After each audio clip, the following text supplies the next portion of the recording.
Came back to California, really wasn't where I wanted to be. Ended up having some family in Kansas. I went out there to visit, see if there was any work. I was applying for Hummer.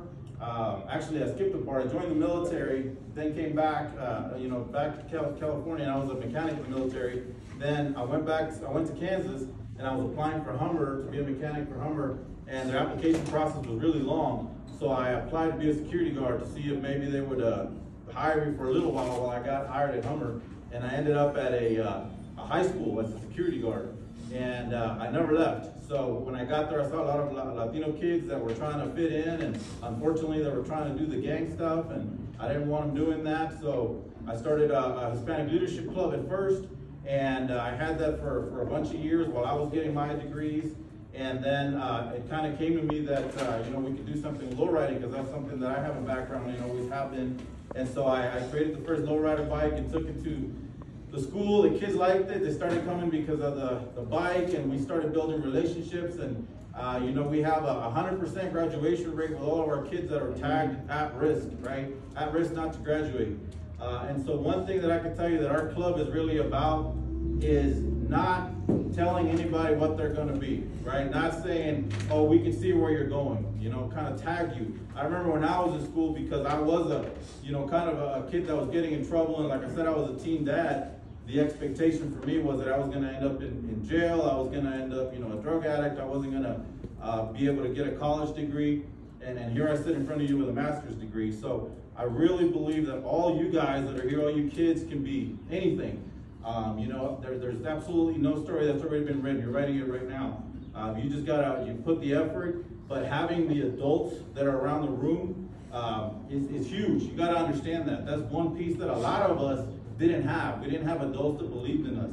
And I can tell you, talking with Rob and some of the other guys that I've already met, they're passionate to be here to help you guys. They're volunteers to make sure that you guys have a better shot at success and growing up with more opportunities. So take advantage of that. The bikes are great, but really is about these guys, these mentors, and establishing those relationships and getting to know them and asking them questions. Rely on them. Ask them those hard questions that you don't know the answers to, that you want to know. And of course, you can always reach out to us as well. But I just wanted to tell you guys, I'm super proud to see this chapter here. It's crazy. I feel like Gina and I were talking that it feels like we just came to Bike Club today back in Kansas, because it's like the same, set up, the same bikes and everything. And super proud to be here, and we're going to be here to help out however we can. That's awesome. Thank you. It's a blessing, Deb. And then it's awesome that we got Carlos. We didn't know Carlos was coming. Yeah. You want to introduce yourself again, Carlos? I know you the first day.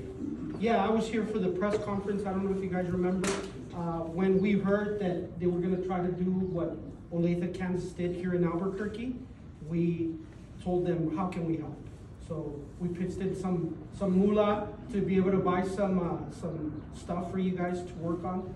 So I agree with everything he said, and DEA supports this stakeholder coming together, because there's law enforcement here, there's business people here, there's students here, there's city people here, there's the lowrider communities here. It's bringing everybody together with one goal, and so that's how we were able to support it. It's a blessing. So I'm happy to see it come to fruition. So if you have hard questions about the DEA, now's the time. Ask me. I may not be able to answer it, but if you want to know something related to that, feel free to ask us.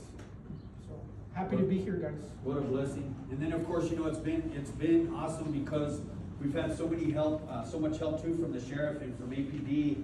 There's been between the volunteers here that I have here and APD, there's been, you guys have been able to work with one of my guys, one of the APD, and rotate, so everybody's getting to know you guys. And I know, it's a blessing. Rachel gave you guys a questionnaire a couple weeks ago, and you guys filled that out on what you've got out of the club so far.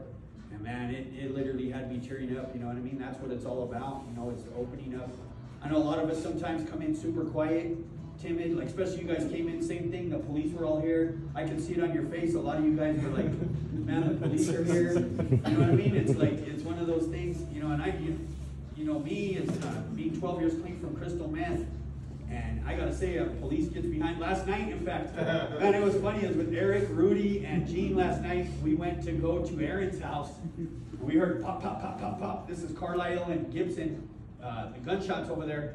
Well, after we left his house to go look at where he builds those bikes, and we left, we drove all the way down, and I said, man, back in the day, in 1980-something, I used to go score crack in that area, like in 87, and went all the way down, we turned, and some lights flashed, and Eric goes, man, I think that's the cops, man. I was like, I don't think so. Sure enough, we U-turned it, came back around, and he followed us. You know, we're in my caddy. He followed us all the way down the street. We were thinking we were gonna get pulled over. You know, you still get a little freaked out. You know, and he followed down. You know what I mean? And then we turned on Carlisle, and then he made a right. And but it's one of those things. Just opening up. These guys go home just like anybody else. You know, they have kids, they have family, they have.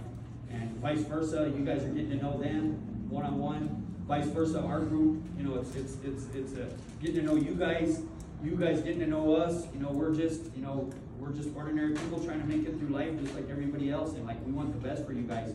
So like Carlos said and like Eric said, anything we can do for you guys got questions outside of the bike. These bikes are just a tool, you know, to be able to engage with you guys. To be able, like I say, we want the best for you guys. We want you making a right instead of making a left. And just like even talking with Andres, you know, I was asking him, he's going to be graduating, asking what he's going to do. He's got some plans. I told him, man, stay focused because it's so easy. Even with some plans, you graduate, and it's so easy for life